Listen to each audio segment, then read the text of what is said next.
Hey everyone, good afternoon and a happy Friday to you. A sunny Friday. I hope you're all looking forward to a nice sunny, beautiful weekend. It definitely is starting to feel like camping season. So today I want to do this maybe a couple times a month, but share some camping tips. Not necessarily always going to be tech related. Sometimes it could just be for leisure or fun. But today I do have a couple things I want to share with you that may definitely help your camping experience or RV experience. So thanks for joining me, guys. I'll be uploading this video with some Nomad internet, and I'll put a link in the video description. If you want to grab some unlimited internet for the road, let's get started here.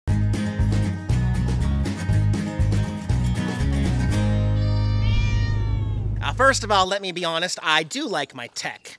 A lot of people call them unnecessary toys and stuff like that, but I always try to explain to people, no, I really do need this stuff. You know, without my solar, I would not be able to do what I can do on the computer and then play games on the TV and power all this stuff. Not everybody can afford a major solar system on their RV, so today I'm going to share with you a company in Jackery that may have an alternative answer to a complete solar system on your RV.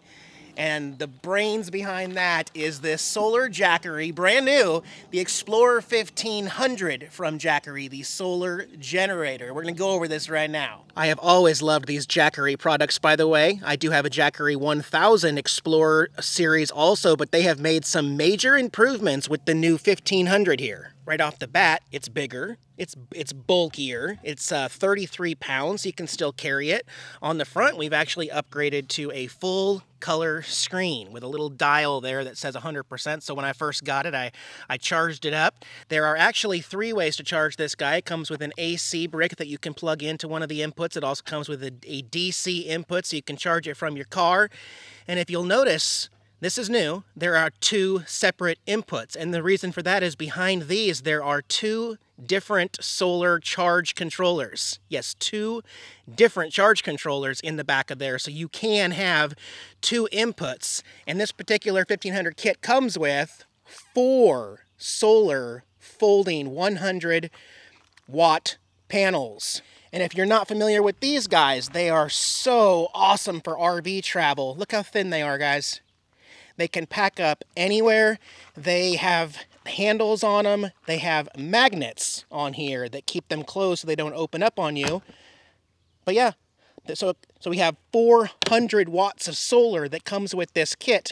And the kit also comes with 2 of these solar power cable jumpers, where you're going to plug 2 solar panels into this adapter, and then this is going to plug into one input. And then you have the other adapter where you can plug the other 2 panels into the other input and run on 2 different charge controllers, and thus we can charge this with 400 watts of solar. And everything is super portable. And I'll tell you, if it wasn't portable, I don't think it would really be as practical as it really is for camping and exploring outside. Being able to take this to the beach and hold it in my hand and set it up on the beach and set up the projector, which is something I am going to be doing a lot more on this trip north, guys. I'm going to be experiencing and enjoying the outdoors when the weather is nice and sunny. So we're going to have projection movies. I'm going to have my 1500-watt speaker outside. That's the other thing, is that this beefy guy right here is not just going to power tiny little fans and stuff. This thing will operate a hair dryer. It will operate a coffee maker. Let's go ahead and take a peek at the user manual here and peek in, and it says that the capacity is 1488. That's where we get the Explorer 1500 from, not because it's a 1500 watt, it's more than that, but because it holds nearly 1500 watt hours. 33 pounds. Oh, let's talk about the inputs or outputs. We already talked about the 2 inputs, but for outputs, we have USB-C. We have 2 USB ports. One of them is a Quick Charge 3.0. We have 3 grounded outlets, and we also have, you can plug in one of those air pumps or something DC. So those are the outputs on the side, and there is also a flashlight on the side. To activate the DC side, you press the DC button right there, and that will turn it on. If you want to access the AC, there's the AC button right there. Here's some other interesting information on the recharge time. So if you're going to use the wall adapter, AC adapter in here, it's 6 hours. If you're using your DC car adapter, 13 hours from completely dead. If you're using 2 100-watt solar panels, it's 9.5 hours. I'm going to be using 4 though, so I'm going to double that. And then if you're using an electric generator, about 6 hours. Same as the household plug-in. So what all can you plug into this guy right here? Like I said, this is new. You can put in a coffee maker and run it for 68 minutes. A 2,000 watt hair dryer for 50 minutes. A toaster for 130 minutes. A car fridge for 90 hours on this guy right here. That's a game changer. You can recharge a drone battery 27 times, and your little GoPro camera's 246 recharges on this guy. We're going to test some of these out. I do have some high wattage appliances in the RV. I just want to find out because honestly, I don't think there's anything like this out on the market right now that is completely going to be able to power anything you have on the road. But, you know, for camping, for me, oftentimes you find me in the summertime in this kind of a circumstance. Don't get me wrong, I love the sunshine, but oftentimes there's no way around it. These campgrounds have a lot of trees. And if you have solar panels on your RV, you're not gonna get a whole lot of solar. But being able to set these out in the sunny field over there and charge up your Jackery and then simply carry this back into the RV for the whole day and the whole night, it's pretty cool, right? So let's test out a few things. I got my coffee maker, my Keurig coffee maker out here. By the way, this is not a mini Keurig coffee maker. This is a full-size residential model. It is 1,200 watts. So let's go ahead and plug it into one of the outlets on here. And then again, to activate this, we hit the power on the AC. We're gonna see some numbers on here. It says output 0. We still have 99 hours of something. Anyway, it knows something is connected. I'm gonna turn on the coffee maker here. And soon here, it's gonna start heating the water and we're gonna see this change. There you go, 1,180, 1,177. So we're almost pulling 1,200 watts to heat the water right now. So, and it's having no problem at all keeping up. It didn't stutter at all. We'll wait for this to heat up and then I'll make a cup of coffee here. So 1,171 watts right there. And we'll keep an eye on how much usage 1 cup of coffee is gonna take here on the Keurig, okay? Also, don't know if you can hear, but the fan is blowing inside the Jackery right now. And now we're pouring coffee. So we're getting our coffee. The output's gone back down to 0 because it's not heating any coffee right now, but we got hot coffee coming out. All right, coffee's finishing up there. And coffee is done. I don't like how the display keeps turning off. I wish there was a way to keep it on. We're still at 99%. You can see the output still at 0 because it hasn't started reheating the next cup of coffee there, but 1 cup of coffee gave me 1 tick off my 100%. That's not bad for nearly 1,200 watts. And there it goes. Now it's heating things up again. So that worked out super well. Let's try out one more thing.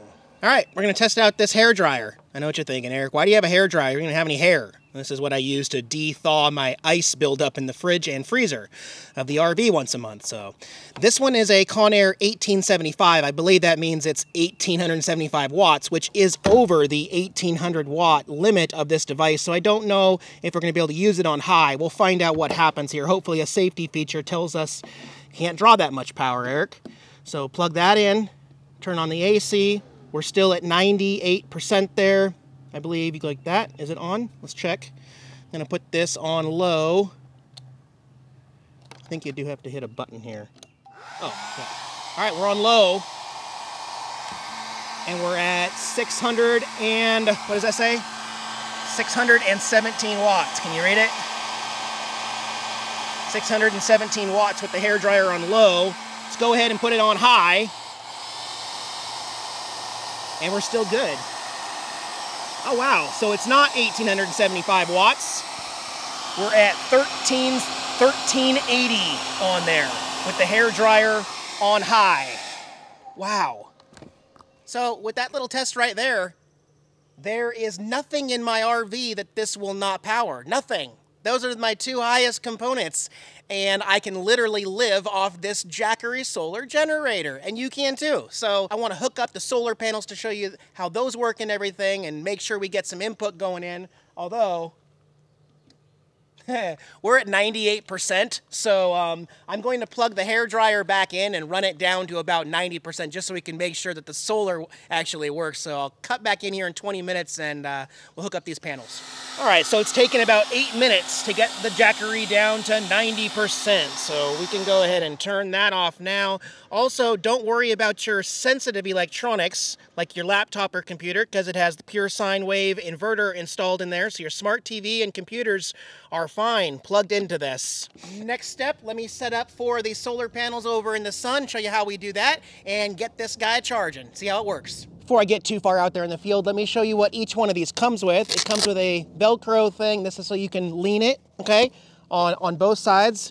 It has the Velcro tilting thing, so you can tilt it at whatever level you want. Also, each one has the zippered pouch that has the connection for the input, which we're going to use the adapter, but also each individual panel has USB and USB-C charging. See it right there? Yeah. So you could literally just put your phone in here and plug it in and zip this. This is going to be behind the sun in a safe spot in a zippered pouch. I don't know how waterproof it might be inside this zipper. Everything is supposed to be waterproof though, moisture proof and everything, but that way you could charge your iPhone, GoPro batteries or something inside this little pouch, okay? And now we'll get these guys set up here in the sun. Yeah, all right, we'll pop these guys out so you can tilt them like that. Let me move it over, actually. I know we got quite a few of these to set up, so. And it is adjustable on the back. There's a way to adjust it if you wanted it to be up higher like that. But I want to get as much sun as we can on that strong angle there. Get another one set up right next to it like that. I'm gonna do another row behind this row like that because the sun's so high. Go like that. And the last one right next to it, right there. Looking good. Oh, I didn't see the glare that was happening on your end. Let me move over here so you can actually see. Isn't that cool looking? Heck yeah. Let me pull out all the cords and wires and then we'll get the Jackery Explorer 1000 up and charging and see how it's pulling in from the sun. All right, got all my wires brought out. I've got my 2 adapters. You call those parallel adapters. I'm not exactly sure what you call them, but again, 2 go into 1 and then you get 2 different inputs here like this that are going to plug into the 2 inputs on the Jackery Explorer 1500. I will remind you, as with any output of solar, you're never going to see the full amount of wattage, so we're not going to see 400 written on here is probably what's going to happen here. That doesn't mean that they're not performing as they're supposed to. It just means that's just the way it is. So let's peek here and see. Okay. There it goes. The input's starting to go up. 279, 320, 337. We might technically be able to get closer to like 350 or 360 there, depending on the angle, depending on the actual sun that we're getting in. These aren't perfect, like those 2 aren't perfectly aligned right there in the front or anything, and we don't have the best angle at the sun today, but not bad. And now we'll just have to wait and see how long it's going to take to charge up. We're still holding steady there, 323. We already got 1% back on, up to 91%. And you can plug in whatever you want while it's charging. Also, you can leave this here all day and plug an extension cord here, run it back to the RV. So you got lots and lots of options here. I just would never leave any of this outside at night. Obviously, it's so lightweight and portable. You might have somebody come by and snag it up. So it's got to be put back up, away, or locked. Let me get back to you. I want to let you know how long it's going to take to charge this back up to 100% here. In the meantime, got some things I want to talk about. So I'm going to put some links in the video description, guys. Jackery Explorer Week promotion is starting in 3 days, from May 17th to May 19th. If you go to jackery.com, just click the link below. That link will take you to a promo where they're doing 15% off everything on the Jackery site, including this setup right here. Also, at that site listed in the video description, you can enter to win Jackery's Lucky Draw game. Right now is the time to go check it out, guys. This is a great summer edition technology-wise. All right, let's see how we're doing. About 25 minutes later, you can see we've got a little bit of shade sneaking in on that corner, so you do kind of have to adjust these depending on where you're at. But look at that, 99%. Just 25 minutes, and it went to 99%. That's pretty impressive for solar, right? We're still bringing in 220 watts, so we're getting really close to that point, but it's definitely backed off a little bit. I feel like maybe I heard you guys asking the same question off in the distance. Eric, will it run an air conditioner? Well, I don't know. I don't know for sure because I don't travel with a portable air conditioner or a mini split, you know, like Campervan Kevin's that he had in Miss Gypsy, who had his mini split. I think it was like 500 or 600 watts total to run the air conditioning. Yeah, that would technically totally work in this, right? We just had nearly 1,800 watts on this guy. So I think maybe like a 5,000 BTU might work. Maybe somebody else knows. Maybe somebody else has this system and you've ran an air conditioner or a mini split off it. How does that work and how long would it work? Probably not very long, because even in the book it says that 2,000 watt hair dryer is only going to last 50 minutes, which isn't very long, right? But just the capacity and the way that it can handle pretty much anything you travel with is pretty cool. I love it. So guys, don't forget to check that link in the video description below. Now's the time. The Explorer Week is happening now. You can get 15% off on the 17th in 3 days. So go check out their products and see if there's something they have for you.